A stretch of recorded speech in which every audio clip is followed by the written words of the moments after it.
श्री स्वामी समर्थ. लक्ष्मी प्राप्तीसाठी किंवा लक्ष्मी मातेचा अखंड वास आपल्या घरामध्ये राहावा, त्यासाठी आपण लक्ष्मी मातेला अत्यंत प्रिय असणाऱ्या कवड्यांची स्थापना आपल्या देवघरामध्ये करत असतो. कवड्या ह्या अनेक प्रकारच्या असतात, पण आपल्याला आपल्या देवघरामध्ये पिवळ्या रंगाच्या कवड्यांची स्थापना करायची असते आणि आपण 5 किंवा 7 कवड्या आपल्या देवघरामध्ये ठेवू शकतो. कवड्यांची स्थापना करताना सर्वप्रथम कवड्या पाण्याने स्वच्छ कराव्या. त्यानंतर एका तामणामध्ये घेऊन त्यांच्यावर पाण्याने अभिषेक करावा. अभिषेक करताना लक्ष्मी गायत्री मंत्राचे पठण करावे. त्यानंतर दुधाने अभिषेक करावा, कुंकवाचा अभिषेक करावा.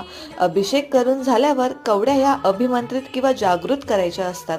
त्यासाठी आपल्याला कवड्या हातामध्ये घेऊन अगरबत्ती किंवा धुपासमोर धरून श्री सुक्ताचे 16 वेळा पठण करायचे असते. त्यानंतर एका प्लेटमध्ये तांदूळ घेऊन त्यांना हळदी कुंकू वाहून त्यांची स्थापना आपण आपल्या देवघरामध्ये